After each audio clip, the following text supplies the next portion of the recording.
We're good to go. All right, can I get a motion to go in open session? I'll make that motion. Pat first. I'll second.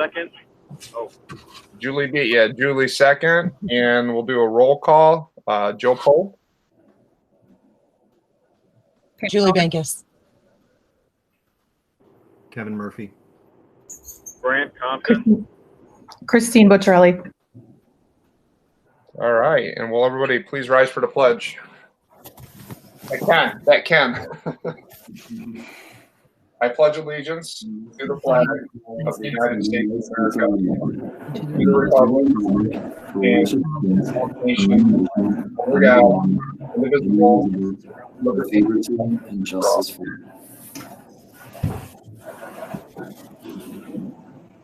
Julie, are you in your car? Yes, I am. But unless she's in England, she's not driving. So that's the most important thing. That's right. All right, can I get a motion to go into executive session? I'll make that motion. I'll second, Kevin. Kevin second. All in favor? Aye, and then we'll do roll call on executive. So Okay. Nick, can we just leave this tab open but still open the other one, or we close out of this and come back with the other link? Yeah, you can close this link and then come back, just so that there's not an accidental, link open or something. So that's what I would recommend. You'll still be able to come back to it. I did email everybody both links for just ease, but it's also in your calendar. So that's what I would recommend. So I should shut down? Just close out of this meet, close the tab for this meet, and then in your email, click on the executive Oh, session. so don't hang up. No, I should hang up, right? Yeah, you should hang up, and you might actually, even when you go into Google Meet, I think you'll see a calendar event too. So I think she got out. Thanks, she heard me. All right.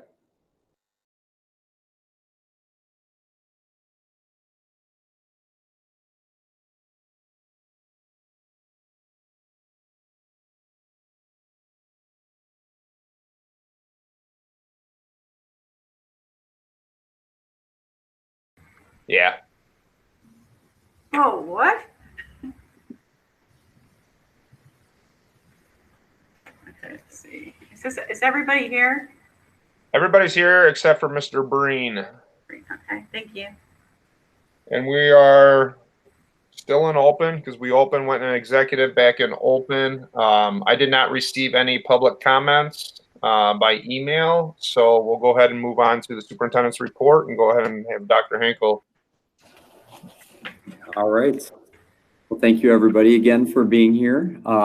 So the issue I'm bringing forth tonight is the topic we discussed last month, and that's supporting CSD 17 employees who do not have another childcare option. So going back to last month's conversation, the main objective here is to, of course, keep our doors open and make sure that our staff who may otherwise consider using FFCRA opportunities to stay home and to obviously support their children if there's not another attractive option, choose to stay with us if we can. So since last month, obviously there's been some changes. We started the school year and they started the school year with their own children in a variety of different formats because people live in a variety of towns. So for some people, they were able to start the year with family members helping watch children. Others elected to use a community option such as a YMCA or a park district if it was available. Others aren't comfortable with that option or don't have that option, so they maybe have not found a solution up to this point. And so there's a variety of reasons. Every family situation is a little bit different. And what I can tell you is we have approximately at this point six staff members who are still seeking some kind of an option. And I'm sorry, I think it's actually 5 staff members, 6 children who are still seeking an option. So one of the things that I wanted to discuss tonight was the possibility of an IGA. Now, we talked last month about an intergovernmental agreement, and the challenge with an intergovernmental agreement is that it's a two-way. Obviously, the other school districts have to agree to that as well. What I can tell you is that all the school districts investigated with Fidelity the possibility of signing something like that. Of course, the questions that came up revolved around, a document like that. What could that mean? What impact would it have on our district? Is it legal to do so? Our attorney, after some discussion, determined that it was, and that the school code could be used in that way. However, there were a variety, like I said, of responses from other superintendents. One of the main responses was, if I'm allowing some of our district kids to attend in person, but yet I'm saying I feel that we can't do it safely, that's a mixed message. And therefore, I don't want to sign the IGA as a result. So that's not to discredit them. They're in a different situation than we are. Whether that's perception or a real concern or whatever else, that's absolutely valid. But for our purposes, that didn't do much. So there are some districts that are interested. We reached out to numerous districts at first. And then as some of our staff started to find other solutions, we no longer needed that partnership with those districts. Now, the one thing we know is this is going to be a volatile school year. The situation is going to change week to week, month to month. So we might find that we have to go to e-learning at some point in the future, and then we want to come back into open, and this whole conversation could be on the table again. So our feeling was bring the IGA for our board approval to know that it's a framework we can use. So we're not bringing an actual agreement with any specific district tonight. The only thing we're bringing is the IGA that you've had a chance to look at to say that we could use this as a potential option. I won't go into the specific districts because I don't want to speak for them, but we have at least 2 to 3 districts that were very interested in using it. And the reason they liked it was because they felt it could be a model for them. I'm sure I've shared this already a couple of times, but we've had 3 districts in the past week calling us, interviewing us, asking us questions, talking with our nurses about how we've been able to pull this off. And we've been happy to help with that. And they asked our challenges. And of course, one of our challenges has been, we do have some staff members. We have one right now that's been gone for a couple of weeks using COVID days for childcare purposes, who we'd love to bring back. She's a fantastic employee. But right now, unless we have a framework to achieve that, that's just not going to be possible. And then that'll continue into FMLA. So we did share that was one of our potential, obstacles to the reopening that other districts need to be aware of. What's going to be hard on them is their employees started the year, many of them teaching from home because they're e-learning. So they never had to worry about childcare. So if their district tries to open now, they're really going to need childcare options, where our staff prepared all year to come back, and we actually did come back.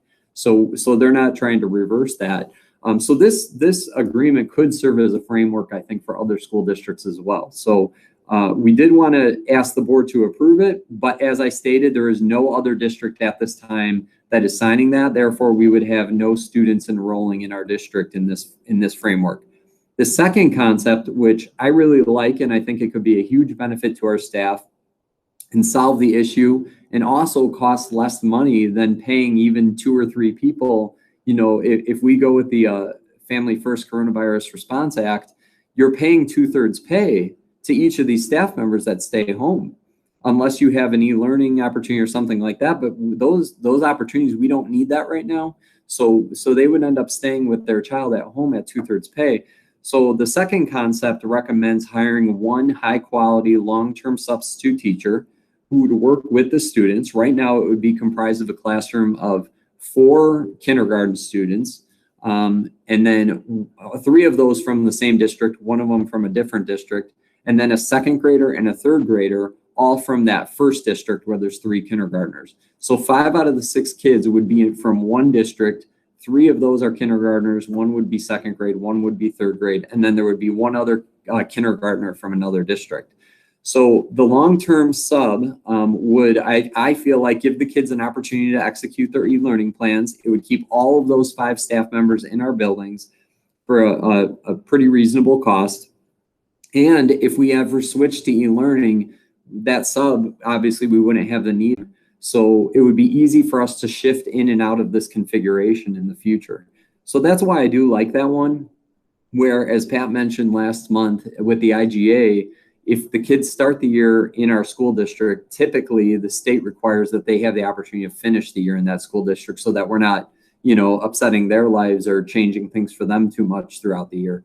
So, so I don't know, I assuming that's clear, I would love to discuss that, approving both options potentially, but certainly providing concept number 2, because we have 5 wonderful, I'm not just saying that, 5 wonderful staff members who they have looked for other options, and for one reason or another, they have not been able to work out. Those are obviously personal family circumstances. And so, but I trust their judgment. Our bottom line is we want to keep them here. We want to keep the doors open. It's been an extraordinarily successful school year so far, and we just want to keep that going and support the team. So, I don't know if there's questions about that, about the IGA. I'm happy to answer anything you might have.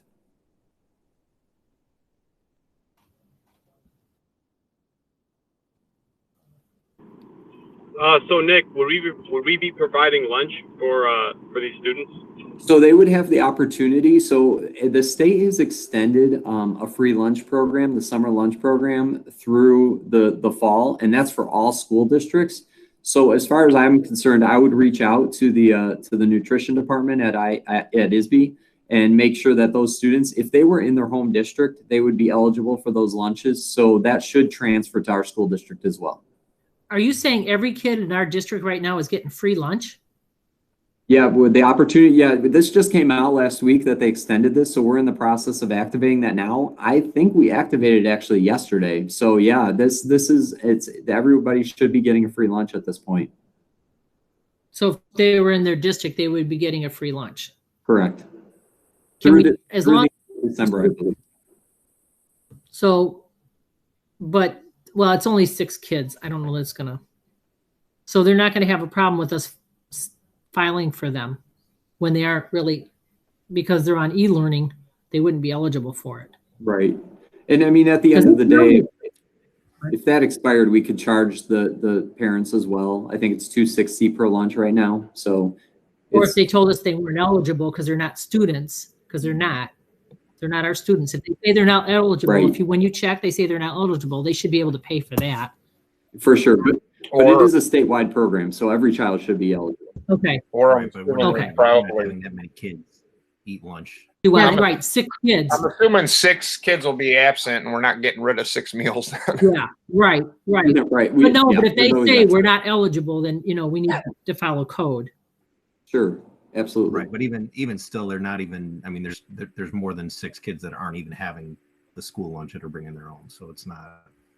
Yeah. Those numbers they'll never overlap. Well, that's a good point, because how are you keeping, why do we want these kids leaving and going to a cafeteria to eat? Maybe we don't have them go. Maybe they do need to bring a brown bag. Because why would you do that? Yeah, we would probably find a creative solution. I mean, you Okay. have to consider things like allergies and that kind of thing. The Okay. biggest thing is we want to give the teacher an opportunity get a to break. have a duty-free lunch opportunity. So Sure.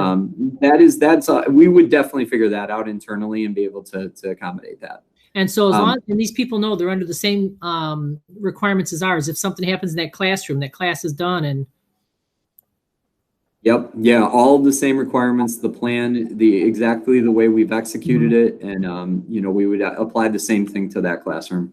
okay. So are there people in our district right now paying for before and after school care? After the bell? I'm sure there are. I have not surveyed on before and after school. But I know people have utilized that in the past. Okay, so are any of these people going to need before and after? They're going to need before and after school care, right? Because the parent would still be working. That wouldn't apply. Yeah. So what we would do in this case is we would have the teacher come in, the substitute teacher come in at the earliest. They would start with the staff member who starts the day. Because what happens at the end of the day, although our staff members have to be here until 3:20, they do have that duty-free lunch period close to the end of the day. It's not at the end of the day. But I would absolutely recommend in these situations that the child stay with them until the completion of the day, till the 3:20, and then the employee would be able to go home. Okay. So there's no need, because this matches their work schedule and they're bringing them to work with them. There's no need for before school or after school care, really. It's just Right. during the time of employment. And Okay. the students are Can anybody- leaving a little bit earlier. I mean, the one thing that we'd have to know is that when that sub I leaves, do. there might be a short Hello. period of time. Who's, what'd you say? Just Wait a minute. Who's, to put this out there real quick, we're open session, so this is online live right now. So you guys are aware. yes. That's weird. Can you hear me? Do you guys hear that? Yes. I don't know who's talking. do. It's the original meeting is playing. making sure. Oh, Just to put but I don't know how. Weird. oh, no. So you guys are aware. All right. Well, I'm gonna go check on the other computer and see if it's causing that issue. But Oh, you know what I did? I clicked on that one link and it took you right in. When I tried to open the PDF, it took me right here and I had to shut it down twice. does anyone have another screen where it's playing the board meeting? But it did, but I had to shut it down. It has to be Pat. No, it's not me anymore. No. I'm gonna mute mine. Let me see if it goes away.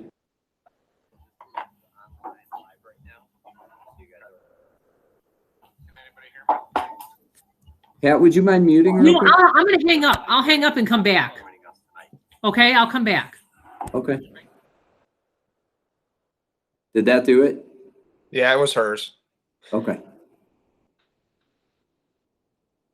I thought we had a techie issue, a glitch there.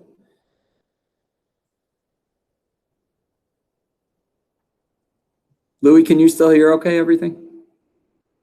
Okay.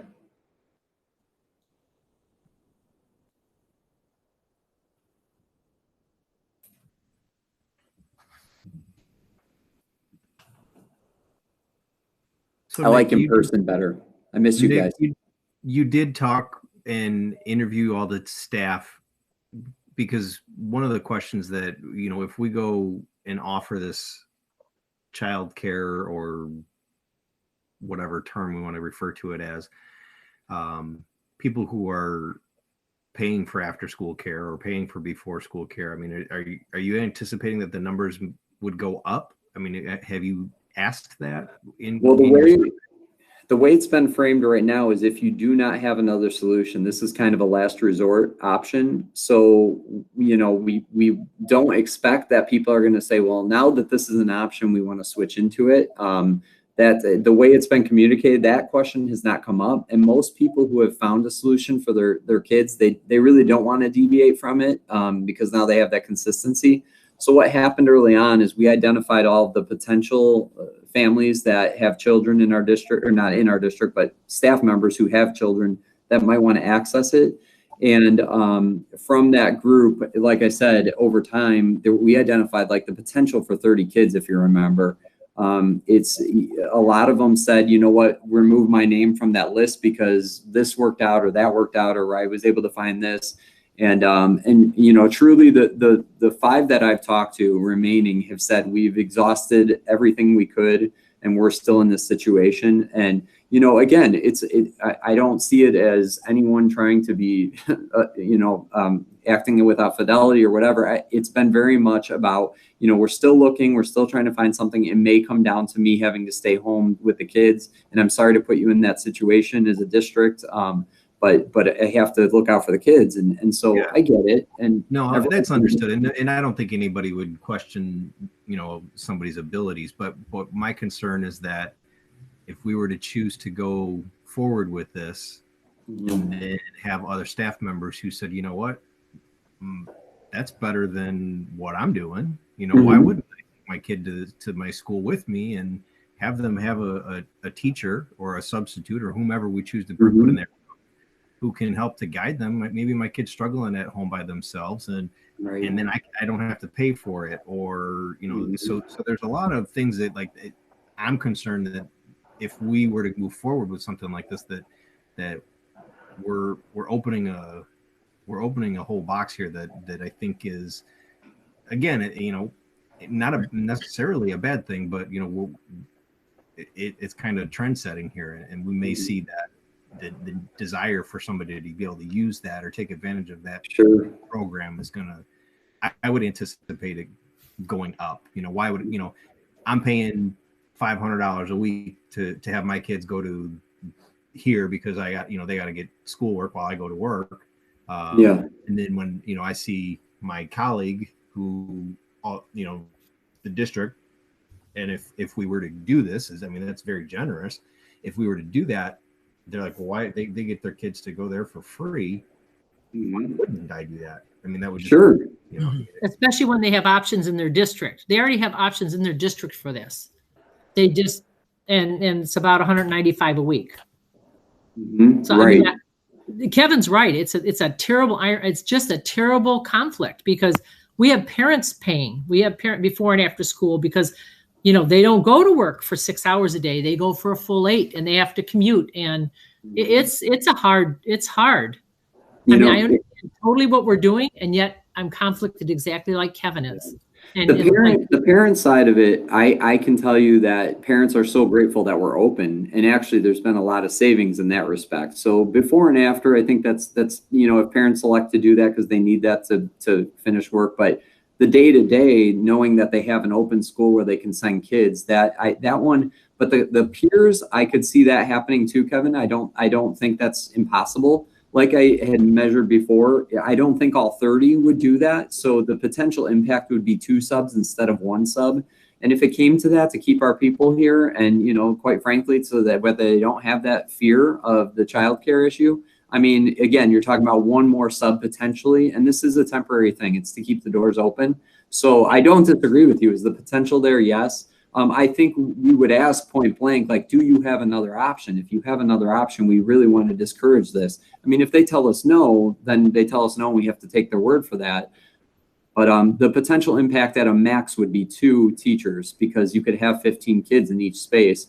We would very much try and focus that primary K2 probably, and then another space that might be 3, 4. 5th grade might be on that borderline of can they be at home or, do it independently. So maybe like a 3, 5, but it is a valid point. And I did think that could happen. I guess my thought was the worst case scenario is you might have 2 sub teachers instead of 1. Okay. So I guess that brings up my next point or my next concern then is if we choose to do this, why is it a benefit to hire full time as opposed to just looking to fill it as a substitute? Do we need to have a consistent person every day, or can it just be a substitute position that we fill, through our substitute boards or through the district or whomever, or through, the regional office just to cover the job? And that's what we'd be looking at is a long-term substitute. So not an actual teacher, not a full-time teacher who's necessarily certified, just somebody on the sub list who then if we transfer to e-learning, we could do that quickly. But it becomes more expensive after 10 days with a substitute? 15 days. 15. Okay. And then, can we feasibly just do this as just, what we're just going to fill it as not a long-term vacancy as much as just we'll fill it as if it was just a substitute for the day? So that's a valid question too. The only reason, because I thought about that, I even thought about maybe it's like a certified aide position or something like that. So in the afternoon, a lot of these e-learning, the different schools are only doing, work until 1 p.m. or 12:30 p.m. And then it's going to become where we're going to want somebody who is able to provide enrichment, further activities, because they are going to probably have a period of time where it's not just helping them navigate that e-learning, but extending the day a little bit with something positive and meaningful. If the kids are here, we want them to have something quality, and they probably do some outdoor time, some art, some music, things like that, with that sub, whoever that person may be. So I think that consistent relationship for the benefit of those kids would be good. Instead of switching people, not that you're saying switch people, but so I do think somebody who's a little more highly qualified just for that purpose and consistent would bring a comfort level. Because for them, it will be their person that they're going to. And I guess putting myself in a kindergartner's position, if they don't have that comfort level with the adult in the room, will they ask questions about e-learning? Will they, feel comfortable participating in activities and things like that? So But that's a valid point in terms of cost savings for sure. Yeah, and I don't know. I mean, I'm looking at it, and I love the idea. Obviously, you know, it would be a great benefit for your staff, for us, for anybody As an who employer. had that opportunity, right? As an employer, that's a great idea. I'm conflicted that I don't think that the way we're going about it is the right way, and I don't know what the answer to that is, but I'm concerned that this isn't gonna blow up into something much bigger. And you know, where are we at with liabilities? Where are we at with you know, again, is it going to get bigger with, we're going to have all 30 of those teachers now? Are there going to be other teachers who originally said, no, we don't need anything, that come back and say, so we get bigger than that 30, that, you know, the potential gets even higher. Because, you know, And that's when we have to say, what the heck happened? yeah, and I'd love to send my kid there, to be honest. Oh, You know, sure. my high school kid, so she can get away from this, you know, get out of my house and her there too. So, So the high end impact is, so the 30 includes older kids, and it also that's the number of kids, not teachers. So that would be if every single one of them utilized this option, then that would happen. What I know for sure is that some of them had family members who were otherwise not available that are available. You know, when we looked at the impact, that was not the people asking for it. So I can guarantee that 30 would not come because they already had family members. We just still wanted to include them on the potential list in case, who knows, you know, we want to know what our maximum impact would be. A lot of those.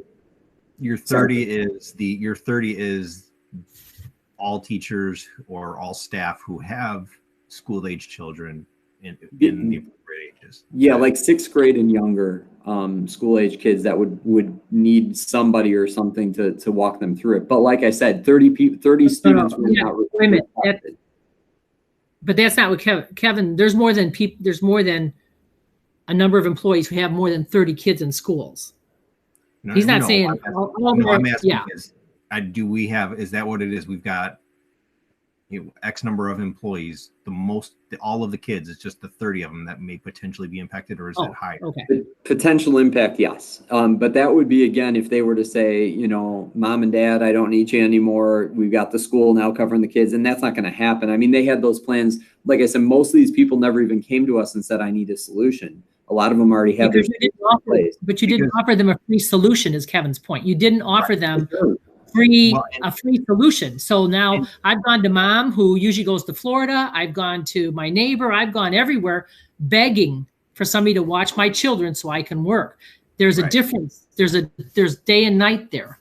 Yeah. Yes. And this option, to be honest, has the potential to be far and above the best option for anybody to make the decision to say, you know what, no, this is the way to go. I mean, why wouldn't you do something like this? Yeah.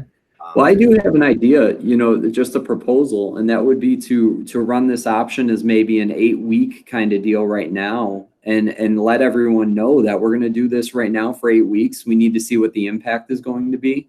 We deal with it for 2 months, and then once that 2 months is up, we reevaluate and we see where we're at. And if it is something that's bigger than we expected, that would give us the opportunity to say it's going to sunset at that time. Or we can say we're going to extend it because it's been successful. And at least then there's a kind of a trial period. I don't think people are going to want to go back and forth from one setting to another setting. And I do, like I said, worst case scenario, you're talking about 2 substitutes. You know, that would be if everybody changed their plans. And you know, I really don't anticipate that. The majority of our kids are Manuka, which is going to help too. The majority of those who are requesting right now are Manuka. So that's going to make it a lot easier in terms of supporting them through their academic piece each day. And just because it's a consistent framework and the curriculum will be familiar to those families. So I say that because I don't think people who are coming in from other districts, because a lot of those people are not from the Manuka district, it's unlikely, I think, that they're going to come into something if it has that kind of a focus. So it's possible. It's definitely possible. But I don't know how the sunset idea might sound. But that's one potential, that we're on the hook only for 8 weeks, and then we extend it after that. I think that's an excellent compromise to to only lock it in for 8 weeks if that's what we decide to do, and then reevaluate on a trimester basis. Mhm. Yeah. Yeah, I And like that- the sunset. Is it possible, Nick, you could charge something for this? Just not because you're not going to make money. You're not going to make money on this, but could you just charge them so that it wasn't free? So it's not so. It goes back to Kevin's point and stuff that So it's not. so effective. Huh? It's Pardon not me? so effective. Yeah, my employer, if he offered me daycare, are you kidding me? That'd be it. But what they came up with daycare was out of my limit. I mean, what they went and did a daycare center, and the cost was ridiculous. So I never got to use my employer's daycare, even when it was subsidized. So I'm wondering, well, instead of free, could you ask for a fee? And it's not going to cover the cost of this. We're not in it for a profit, but something that wasn't necessarily free, because we have residents who are paying for care for their children. If you've got a kindergartner, that kindergartner cannot get off that bus by themselves. An 8th grader can. Anybody 12 and older can get off a bus and stay by themselves, but the little ones can't. Maybe you could do something where you ask for a nominal, it doesn't have to be $195 a week, what their district's offering, but it could be something. Mhm. And you still won't make money. I mean, I suppose you could. I'd have to research that and see if that requires us to do anything differently if we were to charge for it. Because since we're a non-for-profit kind of thing, I don't know how that might change things. Again, it's a creative solution to a very weird situation. So I haven't thought in that framework at this point. So I guess I want to know if that's what the board was looking at doing, to make sure that that's clear on the front end. To us, the cost is really the substitute teacher, and that's not going to be very much. So I just haven't thought about it that way. It's a lot more than $195 a week a kid. So they're coming out ahead. Because what's substitute a day? Isn't it like 190? No, it's 112 for the first 15 days, and then it goes Right. to 165 after the 15 days. So right now that cost, Personally, I would be against charging the teachers. I think comparing that to the parents who have kindergartners is kind of comparing apples to oranges here a little bit. I mean, Why? I don't think we should be charging. Well, because isn't kindergarten usually a half day already in a regular school No. year? I mean, isn't that something that No. they're used to? full day kindergarten in Illinois. Full day. Been that way for years. Yeah, And you it comes can. out, your cost for your substitute is $137.50 a kid. So I'm thinking if we could do something nominal, like not 137, but I mean, because on top of that, you have your benefits and the other stuff. So I mean, 137 a kid is just the substitute, nothing else, When you say per kid, 130. Yeah. Oh, because over all the weeks, it would cost 137. No, that's how much it is a week.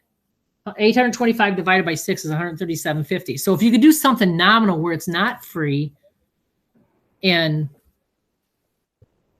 to address, Kevin's comments, and I saw Julie, somewhat agreeing with, I have concern for that. It's like, I know what we're doing and we're doing the right thing.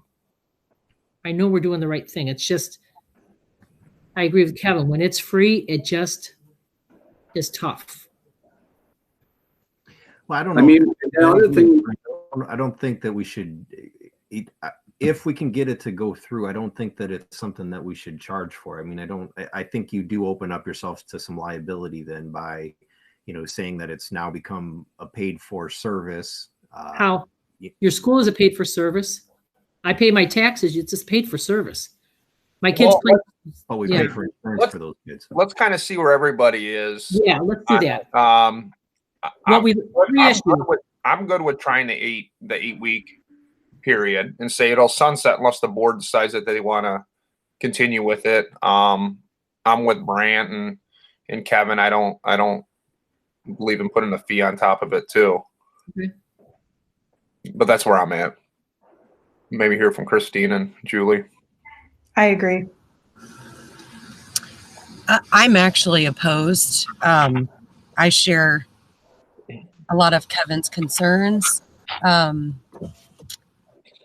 I don't know that I agree with charging for it either. I just think it opens us up to a whole lot of liability. I'm just opposed all around. I mean, it sounds good, but I see it blowing up into something that we don't want it to be. Well, and Julie, to that point, because I think that's, we definitely want to be prepared for anything like that. I would definitely talk to the attorney and make sure that there are certain, whether there's agreements or release or whatever we have to do in terms of providing some additional protection. Not trying to convince you to change your mind on that. I'm just want to make sure that you guys know that we would set up a framework for it to make sure that that's in place. Because we don't want to create additional risk. Certainly, that's not our objective.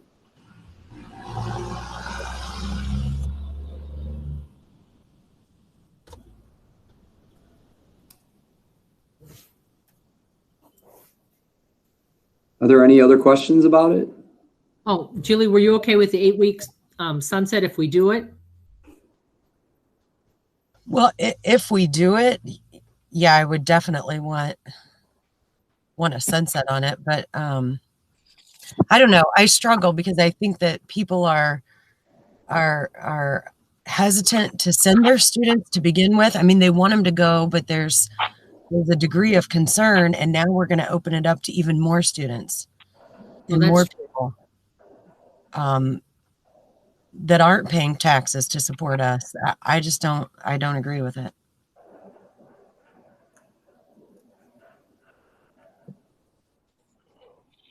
Well, I guess at best we can just, unless there's specific questions more for Nick, we just put it to a vote.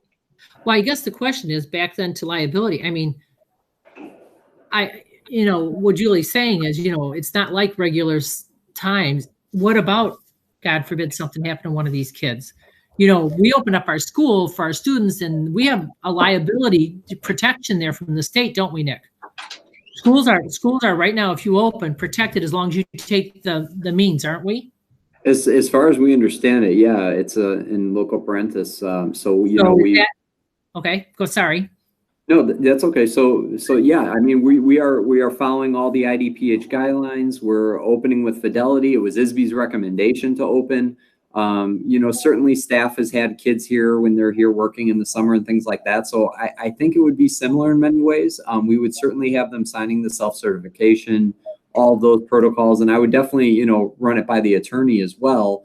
So I would want to make sure that we have everything in place, that parents understand there's a level of risk, of course, but assuming it does stay to a small number like this and we're only in one classroom in one school, I think it's a small risk. And I keep going back to we're in such unique times. We're trying to find a solution because there's a risk to those parents who have kids in the classrooms where they may not be able to stay as an employee. And it's like, you're constantly balancing what are we doing for the greater community that we can make a smaller, decision or concession to make sure that we can keep our staff here. So it's taken a lot of creativity and innovation to do all this, to open our schools, as you guys know, and you've been a part of that.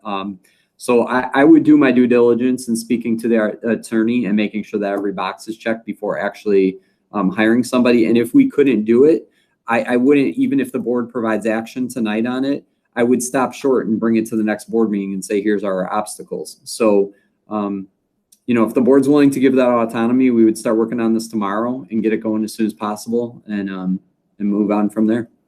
I definitely need it in writing that we're covered under the blanket and the blanket liability protection from the state for schools, because that is important. I mean, God forbid I know we're doing our very best, but right now the state is saying, that we're covered for our students.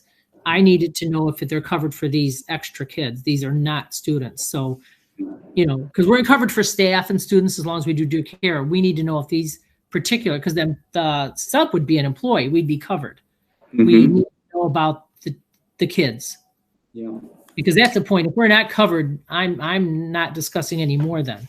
Yeah. Well, I mean, you've got park districts and YMCA's doing the same thing essentially. So, we have trained professionals, and we would definitely spend that time to make sure we could do it. I could even speak to those organizations and find out what they need to do to achieve that. So, I think we can do it. I'm really confident that we would do it.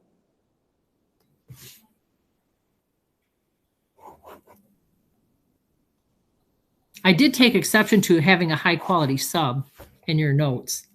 All of our subs. I'm hoping that our kids are getting the high quality subs. Absolutely. And that they're I all was high just reminding you that adjective, needed Okay. to be there. So Okay. I was hoping Yeah. you are taking high quality subs for our kids. Okay. we do, and I'll take this opportunity to thank our subs because we do. We have some subs who stepped in this year, and this is a unique year. And I just got a really high compliment from one of our junior high math teachers about a sub that we have in our district, and and another one at Three Rivers. And so we do. We have some great folks that are local from the community and love our kids, and they're really part of the family here. So we would look for one of those people. It does make a difference. It does. It makes a huge difference. All right.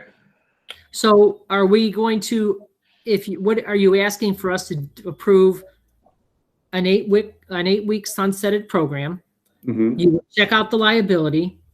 You'd be hiring one sub. Yep. Yeah, and the sub, so if you guys grant approval to the program, because it's a substitute and it's not a permanent substitute, I feel this would qualify. It's not adding necessarily a position. So, or what we could do is get the program up and running and approve the position at the September board meeting if the board chose to do that. But it's up, up to the board on that. I think you would have to add it at the next board meeting. Because you're going to do a dedicated sub. Long-term sub position. Yeah. Okay, so we'll add it in September? Yeah. Yeah, a temporary long sub or special something. Okay. Perfect.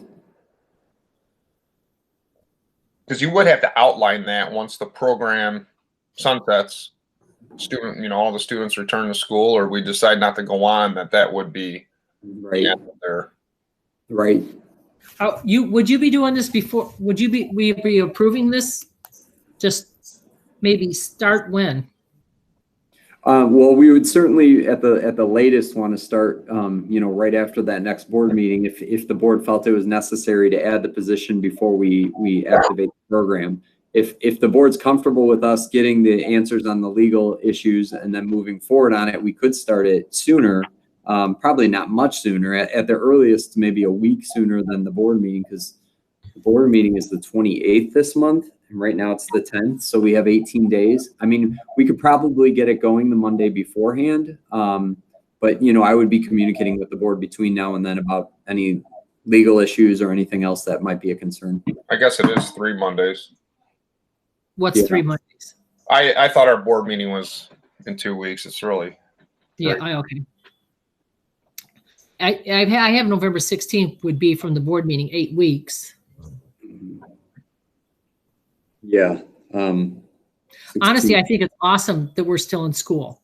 I wasn't sure. This is a problem we're having because we're still in. It's a good problem to have. It is a good problem, and as I said, multiple districts have been reaching out, and they're all in different scenarios. They're all wonderful school districts. Their e-learning plans have been amazing, but they are very interested in what we're doing, and so we've been really happy to be able to help and share what we've experienced here and how we've handled it. And credit to our nurses and our principals, our kitchen, our bus, the custodians. Everybody has been working harder than ever, and the doors are open. I mean, every day is a celebration. So it's been great.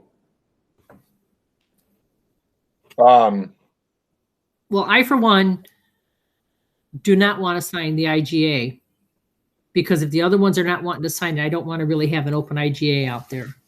I'd like, if there's an IGA going to happen, I'd like that brought back to the board if anybody's, because I don't want students in our buildings without us knowing it. They're not non-district students. So that's just my opinion. I like to separate the vote. I would like not to approve the IGA at this time. And if something happens, we have to bring non-resident students in, I'd like to readdress that. And then if we could vote separate, Joe, on the sub. I mean, I don't necessarily have a problem with that. We don't have any IGA agreement right now. It's currently it's the framework, so we can certainly, table that or just scratch it for now. Look to just do a motion to approve the child care concept too, and with a sunset date. with the sunset, I was looking, if you did start September 21st, that would take you to November 13th. Yeah, it's So, I don't, you know, every district is a little bit different. Because we're in trimesters, that would bring us up a week short of the trimester about, I have the to check. trimester ends at Thanksgiving week. Oh, no, you know what? I think it ends on the 13th, come to think of it. I Oh, think it okay. does end on the Something 13th. like that, yeah. Yeah. I think I know. Around there. Another question, just kind of, you brought it up now. So I know that a lot of them are Manuka and our schedules match fairly well, if not identical, but the other districts that are included are, what does our schedule look like in comparison to theirs, as far as then, you know, those kids either being in or out of school? Right. If we're in school and they're out, are they coming still here as daycare? Right. Yeah. Sure, They would, because the parents are working. Right. But what are they doing? Oh, If they're not being helped with their schoolwork, which is the intention, then what are the kids doing? oh. So if you have well, you know, Teachers we Institute, already, makes, sorry. no, that's okay. We anticipate that in the afternoons anyway. So, you know, that sub would be responsible, just like any long-term sub, to have plans for those days and to be aware of those calendars. There's only one other district and only one student in that other district right now. So that would be pretty, I think, easy to accommodate that. They would just have to know that that's part of the position. And, you know, again, we expect that of every sub that we bring in. I mean, they are high quality. So if they have to be innovative and creative and find solutions to, you know, sometimes the teacher's plans, they maybe don't understand something, or they can't find a text, or there's some unknown surprise situation. The subs have always been pretty creative in that. And then remember, they have the resources of the entire school district right at their fingertips. So if they truly needed the principal's help or a grade level teacher to provide some games or some ideas, they would definitely do that. I think that's something we could handle. How come, didn't we hire a new e-learning teacher? I guess we hired teachers, and then we designated people, whether they'd be in person or e-learning. And it just so happens that one of our new teachers, who's very adept in technology and is doing a great job, is an e-learning teacher. But we went grade level by grade level, determined, is somebody immunocompromised? Do they have somebody at home who is? And we kind of made those decisions first to be as strategic as possible. And then after that, we went to, you know, who's going to be the best with the technology, and who's going to, you know, who has the experience, who had a very, very successful, positive experience in the spring. And so we took all that into account. So if this doesn't work out in 8 weeks and we don't do this, these teachers are going to go out to e-learning, or going to, you know, we don't have any e-learning openings. Mm-hmm. They're just going to go on FFRCA or FFCRA, I guess it is. You know, the nice thing is, All right. the reason I recommended the 2-month period is that after a month, we'll be able to come together as a board and say, where are we at? How many new people have asked to enroll in this? And additionally, how successful has it been? And that will give us time then, and it will give them time, and we'll be able to say, look, you got 4 weeks left. It's not likely to continue after this. So, because we don't want to surprise them at week 8 and say, find new plans. The nice thing about the 13th is if they can cover it for a week, it also buys them a little bit of time with Thanksgiving and everything else. So, I think that is good timing, and it gives us an opportunity to gauge the success of the program. Okay.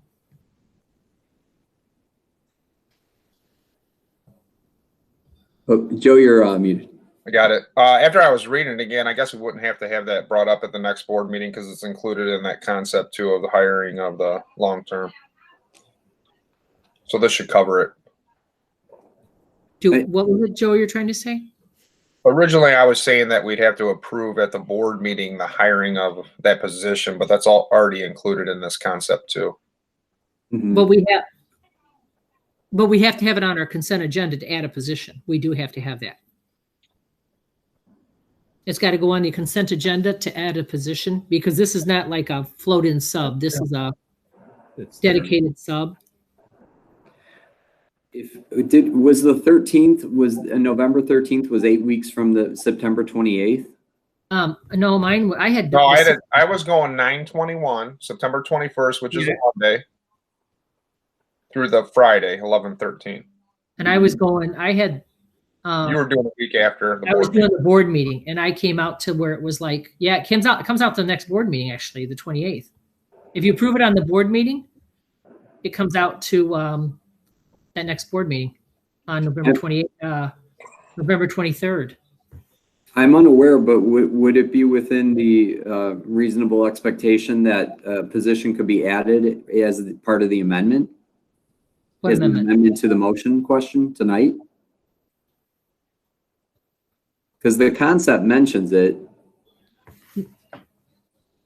No, you actually have to add on the consent agenda for employment. To add a Well, position.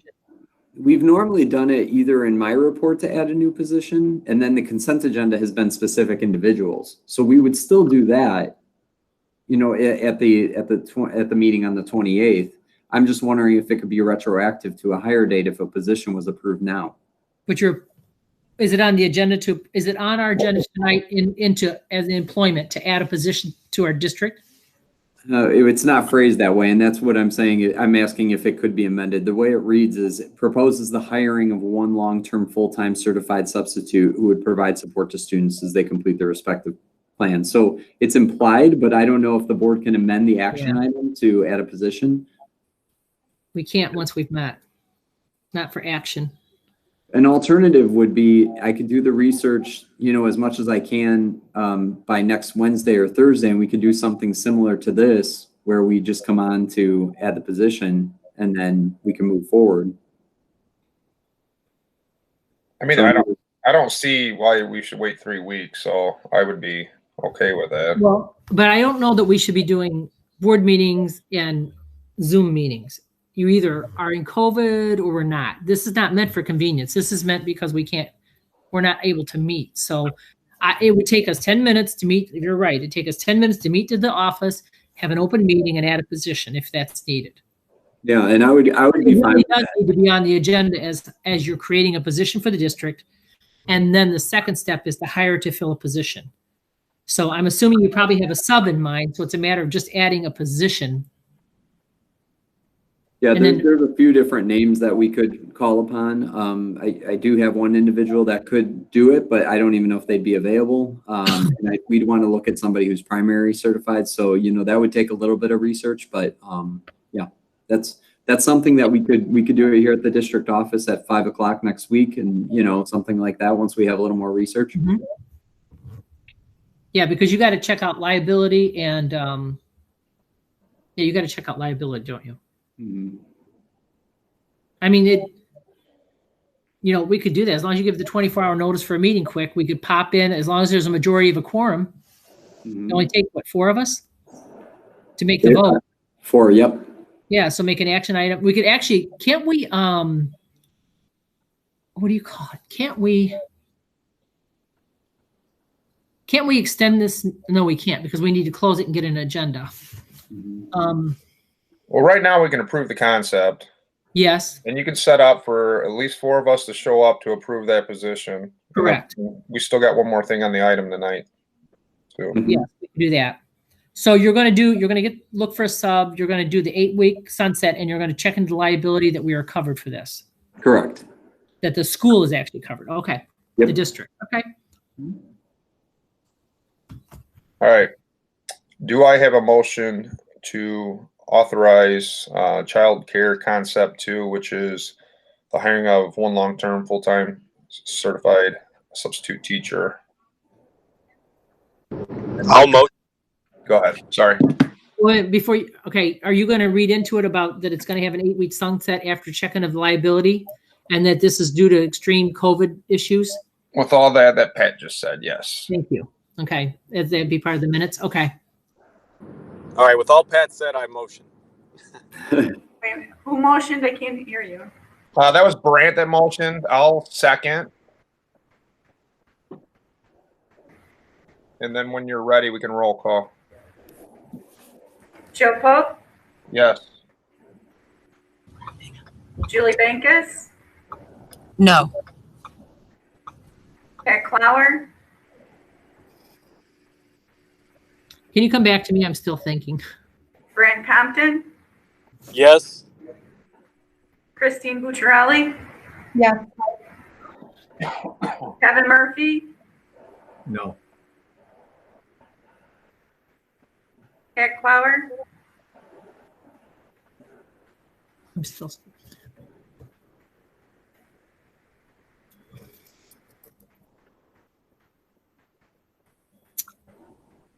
We have. Do we have 4 yeses? 3 yeses. 3. 4. 4. Okay. So I'll vote with the consensus of the board. Do I'm really struggling with this? We have 3 yeses and 2 nos right now. Oh, you're kidding. Wait a minute. No.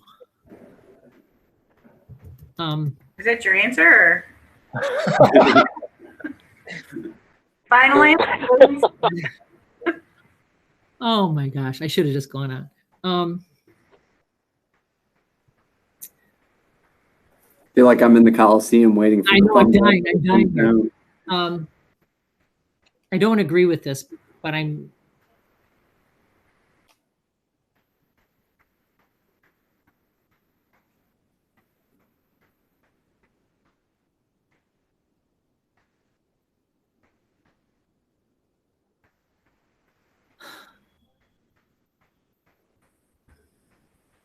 Do you want to get Denny real quick and get his I'm opinion? dying.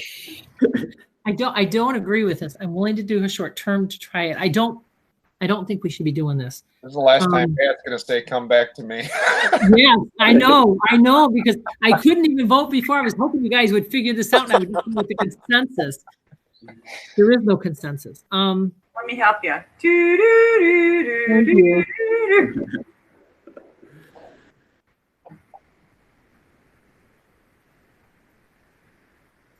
Okay, it's only 1 sub, right, for a limited number of kids. If there's an extra sub, you're coming back to us. 1 sub, 8 weeks. We'll see how it goes and then go from there. And no more. We're not going to get inundated with a bunch of kids. Yeah, I mean, like I said, the majority of the families that I'm aware of have solutions and didn't even come to us in the first place. We've only had a limited number of people come to us and say they couldn't find a solution. So I'm fairly confident we're not going to see more than 6, but if we got more, I would be shocked if it was more than 10. So, you know, I think that's, I mean, I have to disclose obviously potential risk, but I really would be shocked if we got to that point. We could always put a cap on it for 8 kids. Or 9. You could cap it at 15 to know that, you know, that 1 sub is the limit. Well, right now you would have to cap it at 15. Right. Am I on? Okay, yeah. Yeah, right now you'd have to because we're only going to have 1 We're only position. authorizing Yeah, one. you're only serving 1 position. That's true. So it had to be brought before the board if we wanted to go any higher. So Right. Right. I'm gonna tell you, I don't agree with this, but I'm gonna go with the yes. I don't agree with this. I don't feel we should be doing this, but I don't know what other thing we could do. Honestly, I just. Well, I can tell you, whatever side of the issue everyone is on, I know how much the staff appreciates the time and effort and the creativity that's gone into it. There's been numerous people expressing that. And, you know, like I said, we're doing all we can for our kids. I mean, this is all about the kids in the school district. So, we'll try this out and see how it goes. And I will be reporting regularly. Because these kids do have options. They can go back to their own districts. So well, and that's the other piece of this is it's highly unlikely that in 8 weeks, all of these kids will not have some open districts. It's very possible that starts to happen. And if that starts to happen, obviously that's where they would end up going. So, no, I mean, they have options in their district they already have options in their district. Each one of these have options in their district for their kids to go and e-learn in a classroom. Yeah, I'm not sure on that, but not every school district has those options. I checked them. I passed on the links. The YMCA is doing Morris, Manuka, and a lot of schools, and then Joliet Park District is supporting the New Lenox area. So they all have options. They all have options to go back to their districts. So you're talking about the YMCA, not the districts. No, they're in their districts. They're in their districts because Manuka has it in place. YMCA. Where's the YMCA in Manuka? They go to the classrooms. It's the Joliet Y has a program. Right, and in-house. I think it's 150 per kid per week, something like that. So I agree with Julie on the liability. I mean, we got to get over the liability. Mhm. And if the state board of education tells her, or the state says that we're covered, we have to be covered for the liability, and they've got to sign off that they recognize that this is a. Yeah, And- I'll start with the attorney in the state tomorrow and make sure that they sign off on this. And then I'll email everybody with a special board meeting link so that we can approve the position and hopefully an employee at that point.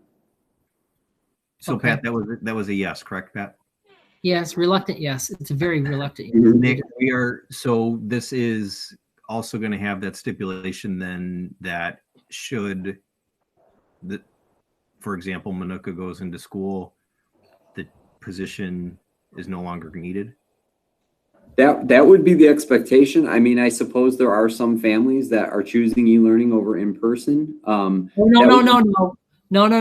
Well, hear me out. That would be difficult to justify considering they're coming in person here. So I would think they would go back to the district. That would be my knee-jerk reaction to that. So if that's something the board wants me to articulate, I would be happy to do that. You're not going to articulate it. I agree with Kevin. It goes in writing. There's no articulation here. I understand that if my district opens its doors, this program ceases. So you may have Sure. one kid from another district still. I can't see Manuka opening up because of the population and the density in their buildings. I don't think they can, unless somebody decides at the state, hey, you get the last done, you can make it. But right. And my concern's really not the kids. I mean, I think that you're doing a great job, and I think the teachers and the staff, everybody's doing a wonderful job as far as making sure that the kids are safe. So I'm not concerned about the number of kids or the kids being there or not. My concern is the position itself, the teacher that you're hiring when we no longer have the need. Right. In my opinion, we don't need to have this full-time certified substitute. Right. We need to have the ability to be able to say this position no longer exists. Right. in my opinion, it's emergency relief. This is an emergency relief. This is not, right? Is that not how everybody's interpreting this to be emergency relief? Yeah. And when the emergency is over, Right. Absolutely. Absolutely. This position only exists because there's a need right now. When there is no longer a need, it will not exist. And you know, that's the beauty of a substitute. It gives you the ability to expand and contract as needed. And, you know, so I really feel like it's a great solution because we do have high quality local people who will love these kids and do the best job they possibly can with these kids. And when the time is up, I mean, you know that when you're a sub. One of my first jobs in education, right after student teaching, because I kind of finished at the middle of the year, was subbing, and I knew I could be called or not called on any given day, and that's just the way it works. So, so we would be clear with the sub that we work with that this could be a 1 week, it could be a 4 week position. You know, it's going to be a little bit unique. and not that we wouldn't have sub positions available for the rest of our staff. I mean, they could still, Right. yeah. Oh yeah, definitely. Yeah. Okay, so do I move on to the next item then?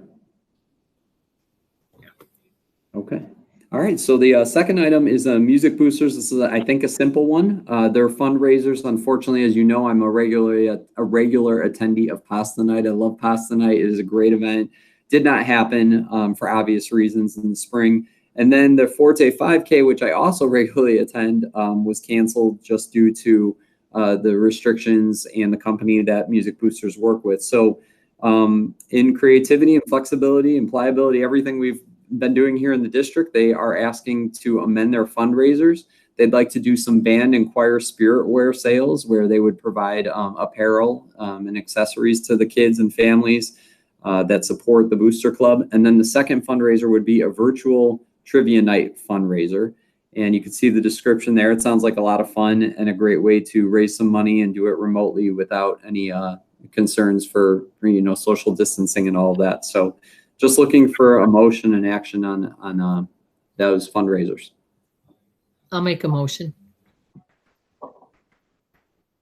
I'll second. Roll call. Pat, do you want to be at the end? Yeah. No, I'll take this one. This one's easy. I doubt that other one hurt. Julie Bankus, Yes.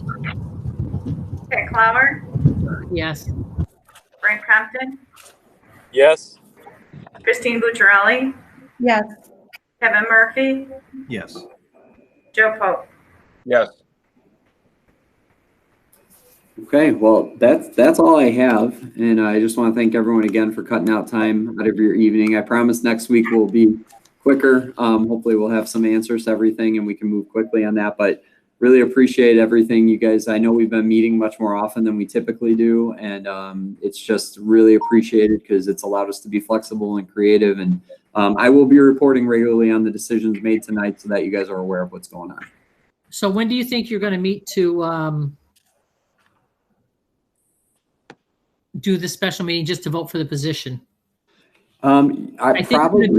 I'm going to be here Monday, but I'm leaving town. Are we going to be short? Do we have a quorum? Is anybody going to be out of town or unreachable next week? Unfortunately, my schedule, the only day I could come in is Wednesday. In the morning or evening? It would be in the evening. And that's the 16th? Correct. Okay, yeah, I see that. Louis Whalen's birthday. Oh, happy birthday, Louis. Wait a minute. I can make myself available any night. Doesn't matter. Is Wednesday okay with everyone? We could do maybe like I don't know how early everyone will want to meet. Not We could me. do something like a 4:30 or something. Pat won't be around. We'll just need 2 more people. I don't expect to be in town. No, that's why I'm making sure you have a quorum. I could be there by 5. I could be there by 5 also. Oh, Julie, okay. Kevin, are you available? Or Brad? I should be available Wednesday. Okay. At 5. So you should have a quorum. I would Okay. need to check my schedule. Probably that Monday I would know for Can sure. we I'll drag Derek there or something. Okay. Throw him in the Okay. back of the truck. Yeah, I just don't want you to get caught without a quorum. Yeah, no, fair enough. And worst case scenario, if somebody does need to remote in real quickly, we can talk about that. You know, Oh, I could call in remotely. yeah, so that could be an option too. Okay, I could call in on the phone. If you get short, let me know. I could call in on the phone. Okay, very good. Okay. Yeah, I could do Right. that then. That's not a problem. Okay, All right. well, that's it then. All right. Can I get a motion to adjourn? I make a motion to adjourn and thank everyone for being so patient. I'll second. All right. All in favor? Aye. Aye. Aye. All right. All right. We'll see you guys. Just, Yeah. I guess we just announced that the Senate failed to pass the 300 billion relief bill. Okay. Just got defeated. Hopefully they figure something out. Okay. Thank you, everybody. Good night. Bye. Thank you.